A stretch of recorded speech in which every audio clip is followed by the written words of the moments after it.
Você que está no seu lar, na sua casa, eu te convido também a, juntamente conosco, a abrir a palavra de Deus no livro do profeta Jeremias, no capítulo 18. Você vai abrir a palavra de Deus no livro do profeta Jeremias, no capítulo 18. E nós vamos fazer uso da palavra de Deus nessa noite.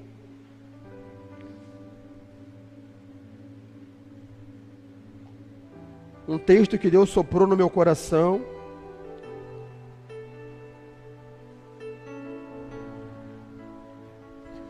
E eu quero partilhar daquilo que Deus soprou no meu coração. Jeremias capítulo 18, verso 1 em diante. Diz assim: a palavra do Senhor que veio a Jeremias dizendo: levanta-te e desce à casa do olheiro, e lá te farei ouvir as minhas palavras. E desci à casa do olheiro, e eis que ele estava fazendo a sua obra sobre as rodas. Como o vaso que ele fazia de barro se quebrou na mão do olheiro, tornou a fazer dele outro vaso, conforme o que pareceu bem aos seus olhos fazer. Verso 5: então veio a mim a palavra do Senhor dizendo: não poderei eu fazer de vós como fez este olheiro, ó casa de Israel? Diz o Senhor: eis que como barro na mão do olheiro, assim sois vós na minha mão, ó casa de Israel. Amém? Feche seus olhos, vamos orar. Senhor Jesus, aqui está a tua palavra. A tua palavra, ela tem liberdade, livre acesso ao nosso coração. E toda vez que ela é ministrada, o Senhor pode ficar à vontade para despejar sobre nós o teu querer e a tua vontade. Pai, que não sejam os meus lábios, mas que seja o teu Espírito Santo a falar por intermédio da minha vida, e a tua igreja a receber tudo aquilo que o Senhor tem para nós. Eu abençoo os teus irmãos que estão aqui de maneira presencial. Eu abençoo os teus filhos que estão de maneira online no seu lar.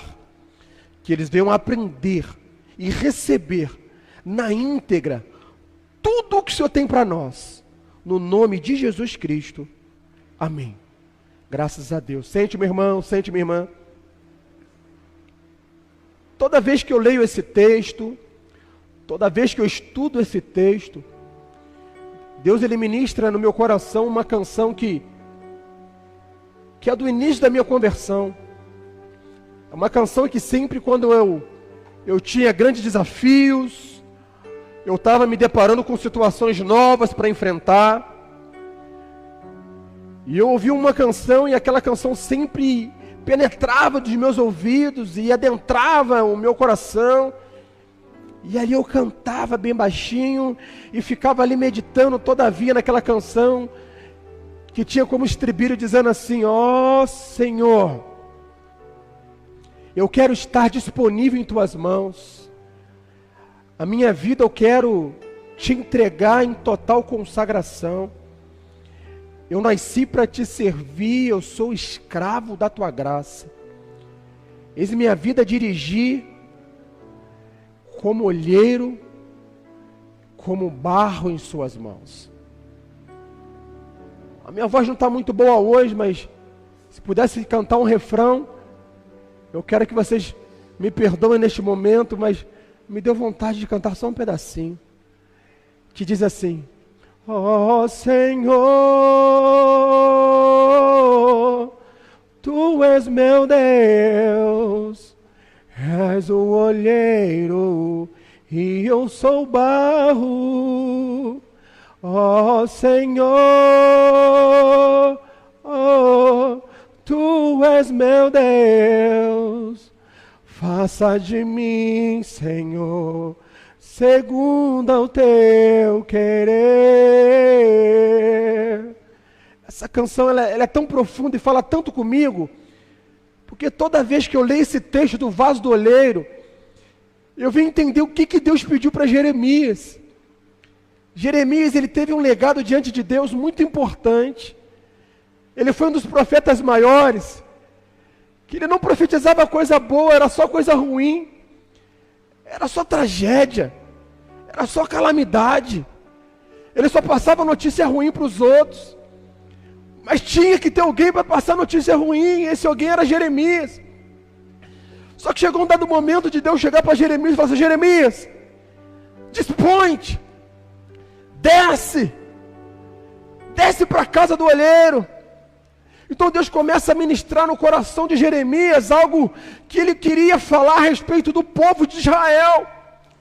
Então ele pega o profeta Jeremias, que se dispõe, se levanta, assume a sua vocação profética, e na hora que ele vai ter aquela visão maravilhosa, de ver a mão do olheiro fazer o vaso, e o vaso se quebrar, se desmanchar, aquela mesma mão, pegar o vaso novamente, e fazer novamente um vaso bonito, e Deus fala assim: olha, você está vendo, Jeremias? Se você quebrar na minha mão, eu posso te arrumar, eu posso te consertar. Se você se quebrar, se arrebentar todo, debaixo dos meus olhos, eu estou lá, Jeremias. Se você se quebrar e estiver vivendo na minha dependência, na dependência do olheiro, eu estou lá, Jeremias. E ele vai dizer a respeito: assim como um vaso nas mãos de olheiro, assim sois vós na minha mão. E o primeiro ponto que eu quero trabalhar nessa noite é a respeito de nós entendermos qual é a nossa vocação, o porquê que Deus tem nos chamado e para que Deus tem nos chamado.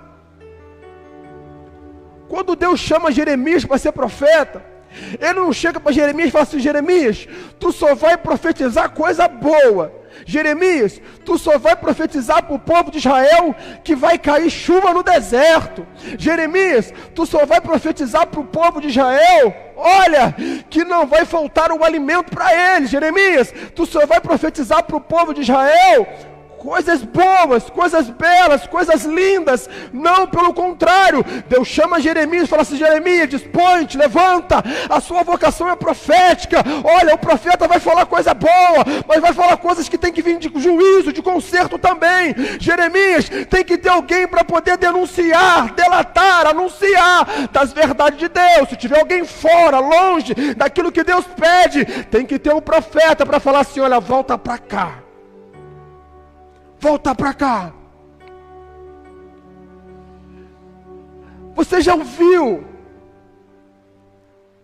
com muita facilidade uma criança aprende uma canção e aquela canção parece algo que não sai mais dos lábios e ela começa a reproduzir como um papagaio e não para mais?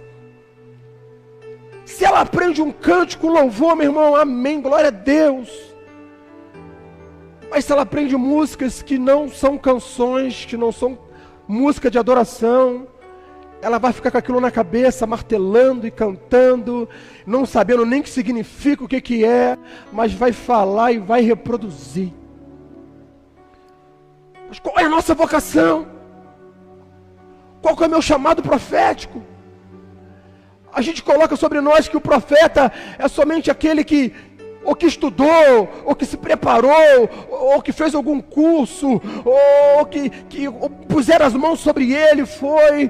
O profeta é aquela que faz a vontade de Deus, que obedece à voz de Deus, o comando do Senhor. O profeta é aquele que, se Deus falar que você ora pela vida do teu irmão, se Deus falou contigo para você orar pela vida do teu irmão, é sinal que você é profeta. Se Deus falou contigo, ora pela vida do teu irmão.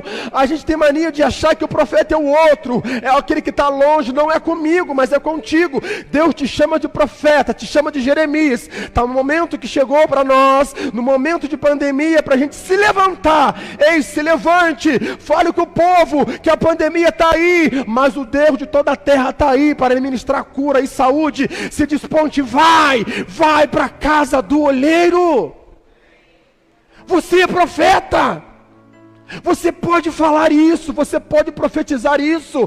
Desponte, vai para a casa do olheiro. Desponte, vai para a casa do Senhor. Desponte, vai ouvir uma palavra de edificação. Desponte, vai, não se acomode, não se acovarde. Se alinhe com os céus.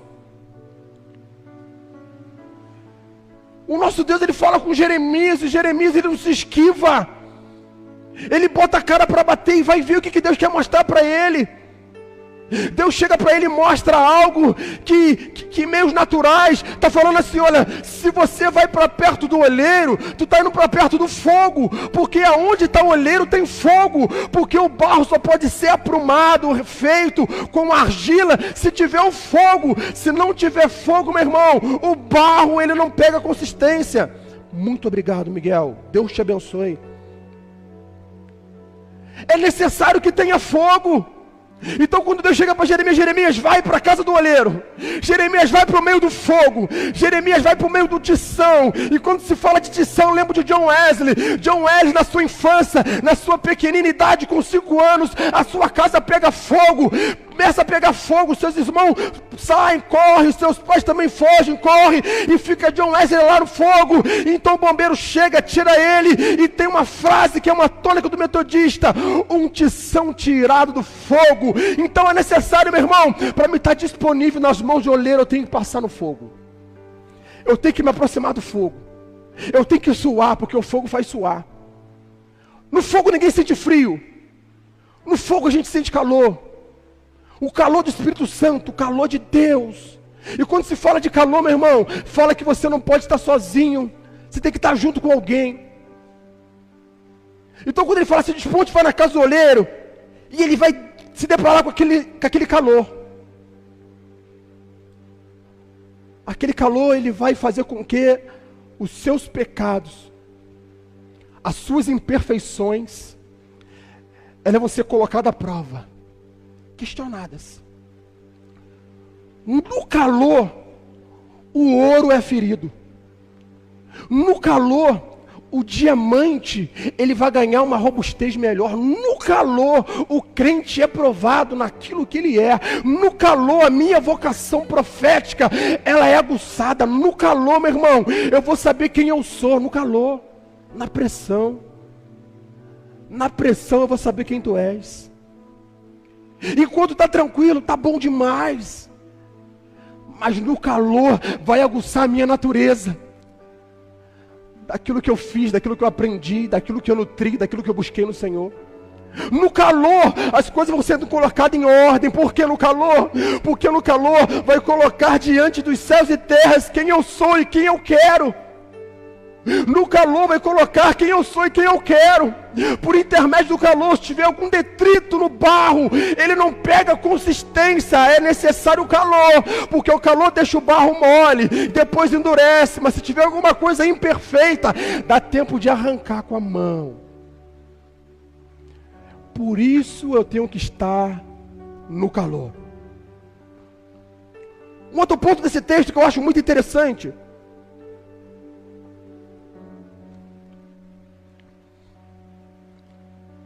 é quando ele fala que a respeito do olheiro em comparação à casa de Israel. O que é a casa de Israel? A casa de Israel era o povo escolhido, que Deus falou assim: eu quero fazer do povo de Israel a minha nação, um exemplo para as outras nações. Eu quero separar o povo de Israel, para que por intermédio da vida deste povo, os outros povos venham entender que há um Deus em Israel. Por isso Fernandinho cantava: caia fogo dos céus, queima neste altar, porque há um Deus em Israel. Então por intermédio disso, Deus separa o povo de Israel, para começar a minar e municiar eles. Olha, o Deus El Shaddai é o Deus de vocês, então vocês têm que se separar, vocês têm que se juntar, vocês têm que ser unidos, vocês não podem nem ir para a direita nem para a esquerda, mas permanecer no centro da vontade de Deus. Então Deus separa o povo de Israel, que agora estava longe. Aí Deus foi necessário utilizar dessas alegorias para mostrar que o povo longe, o oleiro não pode fazer nada. Mas o povo perto, Deus pode fazer tudo. Tem uma frase do Papa anterior, que ele falava assim: você tem medo do número de evangélicos que estão crescendo? Ele apontou e falou assim: não, não tenho medo não. Por que você não tem medo do número de evangélicos que estão crescendo?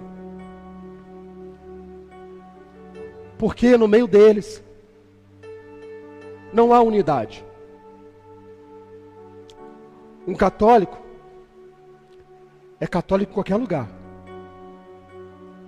Um evangélico, as unidades divergem. E aquilo me chocou muito. Eu fiquei muito triste. Porque ele trouxe uma verdade nossa. Porque aumentou o número de evangélicos. Aumentou. E tem aumentado dia após dia. Mas a gente continua tendo diferenças um com o outro. Quando Deus mira um povo, Ele não falou em nenhum momento: o povo de Israel, tu vai ser melhor do que os outros. Pelo contrário, por você ser o modelo, eu vou te cobrar mais. Mas ninguém é melhor do que ninguém. Nós estamos aqui hoje. A nossa igreja não é melhor do que a outra. A nossa instituição não é melhor do que nenhuma. Jesus é. Jesus sim. A igreja não. Mas tem gente que defende tanto a igreja e não defende Jesus. Tem gente que defende partidos políticos e não defende Jesus. Mas Jesus não quer defesa. Ele quer adoração, é verdade. Mas a alegria de você levantar as mãos para o céu, transparecer a tua alegria, o teu calor por pertencer a Jesus, isso você esconde. Isso você deixa de lado.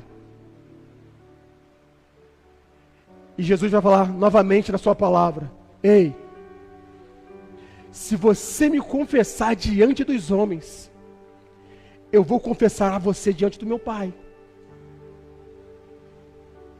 Aí Jeremias aqui no 18 vai reproduzir a respeito de Israel. Se eu estiver na casa do olheiro, e na casa do olheiro é o local onde há conserto, na casa do olheiro aonde há a questão de tiver alguma coisa errada em mim, ter mudança. É na igreja que tem que vir um pecador. É na igreja que tem que entrar as pessoas com dificuldades de relacionamento.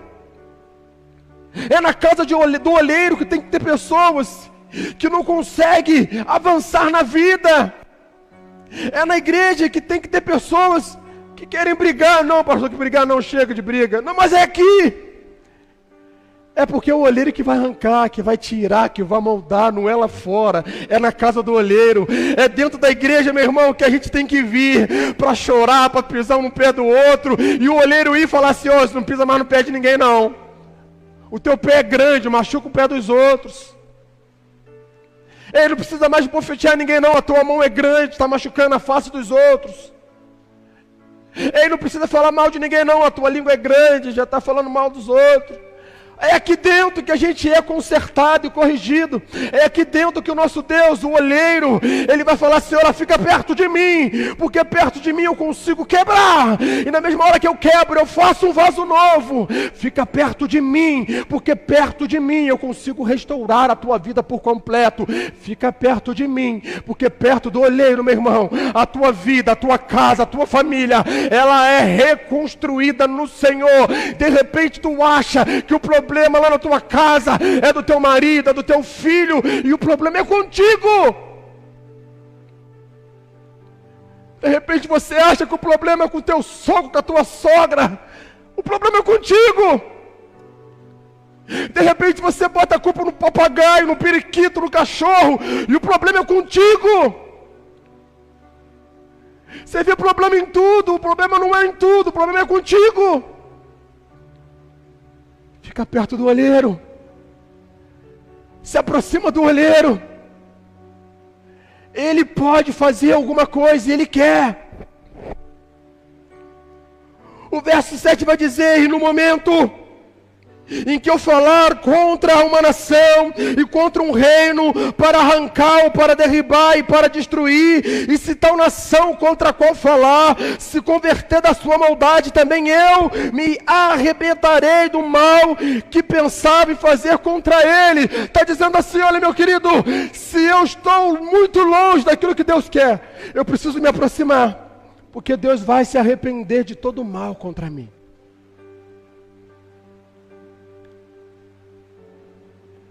Quando em Gênesis capítulo 1, Deus vai fazer o homem à sua imagem e à sua semelhança, Ele vai pegar do pó da terra, e do pó da terra Ele vai formar o homem, vai fazer o homem, e nessa feição do homem, Ele vai nos mostrar da onde que nós saímos, e da onde que nós retornaremos. Deus fez o homem do pó da terra, e assim do pó da terra o homem vai voltar. E agora Jeremias vai trabalhar uma analogia, que vai dizer a respeito do vaso de barro. Ele poderia fazer com que um vaso de metal, um vaso de porcelana, um vaso de ouro, algo mais duradouro, algo mais resistente, mas a figura que Deus usa é o vaso de barro, simbolizando o corpo humano, porque um vírus pequenino que a gente não consegue ver, ele consegue arrebentar com a gente, de tão frágil que somos. A gente não vê, mas quando ele chega, encosta em nós, a gente já perde as estribeiras. O nosso corpo é tão frágil, que é comparado a um vaso de barro. Só de pensar que vai cair no chão, ele já quebra. Não precisa nem deixar cair no chão. De repente não precisa nem deixar cair. Só você bater ele no chão devagarinho, ele já quebra. De tão frágil que é um vaso de barro. Mas o vaso de barro era utilizado para tudo no tempo antigo. O vaso de barro era utilizado para você guardar água. O vaso de barro era utilizado para você guardar e estocar água. O vaso de barro era usado no tempo antigo para que você guardasse especiarias, perfumes. E no livro o Evangelho de João capítulo 12 vai falar sobre isso. Uma mulher que segurava um vaso, e nesse vaso ela guardava dentro dele, dentro do recipiente, um nardo puro. E esse nardo puro vai dizer na palavra de Deus que quando Jesus entra na casa de Simão, o leproso, essa mulher com o nome de Maria, quebra esse vaso e derrama na cabeça de Jesus. E ao derramar na cabeça de Jesus, o líquido, a essência, ela vai até os pés, e aquela essência que vai aos pés, ela já de joelho, ela começa a enxugar o pé de Jesus com os seus cabelos, e o ambiente começa a ficar perfumado. O que me faz entender, meu irmão, que se o teu corpo é o vaso, e o teu coração é a essência, eu posso apertar o teu coração que vai exalar um bom perfume. Sabe quando a palavra fala que do coração brota os desígnios? É do coração que eu vou apertar para saber se vai sair perfume ou odor. É do teu coração que eu vou saber se tem perfume ou odor, porque se o nosso corpo é barro, quando você quebrar, eu vou sentir o cheiro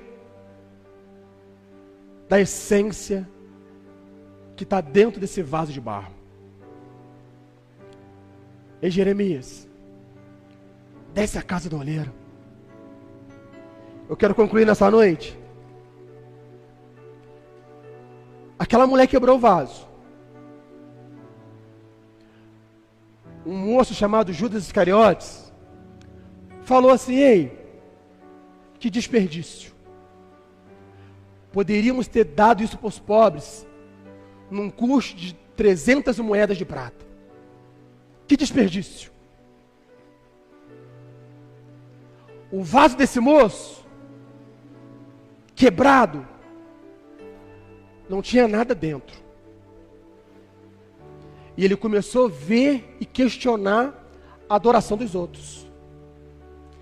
Tem vaso quebrado que não tem nada dentro, que só julga e questiona a adoração dos outros. Mas tem gente adorando e quebrando vaso de propósito, porque sabe que perto do oleiro, ele faz de novo. Ele faz de novo. Ele faz de novo. Tem gente quebrando de propósito, porque perto do oleiro, o cheiro vai mudar todo o ambiente. A fragrância vai mudar todo o ambiente. O perfume vai ser exalado na casa inteira. Você vai perfumar a sua família. Você vai perfumar a sua igreja. Tem gente se quebrando de propósito para perfumar a vida do próximo. Tem gente se quebrando de propósito para deixar a casa perfumada. Por quê, meu irmão? Porque quando estamos perto do oleiro, eu posso estar quebradinho, eu posso estar quebrantado, mas o meu Deus vai me fazer de novo, vai me remontar de novo, vai me alegrar de novo, vai me florir de novo, vai me encher de novo. Que nunca que eu me derrame no meu próximo, que Deus não venha derramar sobre a minha vida na mesma proporção que você se derrama sobre o teu irmão. Deus se derrama sobre a tua vida, a mesma essência que você derrama no teu próximo, Deus derrama sobre a tua vida. Você não vai acabar a tua essência, Deus derrama mais sobre ti. Você não vai andar na reserva, enquanto que você dá, Deus vai derramando mais sobre a tua vida. Ele fez isso com a mulher que estava lá recebendo azeite, e foi sendo derramado e nunca terminava. Assim a tua vida na mão do olheiro, nunca faltará esse óleo, esse perfume, esse nardo, porque Deus quer que você fique sempre próximo dele. Você quer ficar próximo de Deus? Comece a identificar aquilo que atrapalha você de perfumar ambiente. Qual é a tua vocação? Em que Deus tem te chamado? Em que Deus tem te posto? Qual é a canção que você ouve e que te faz lembrar das promessas e dos votos que Deus te confiou? Todo mundo tem uma canção.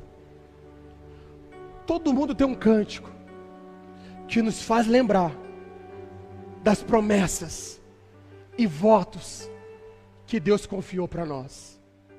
Se coloque de pé nessa noite.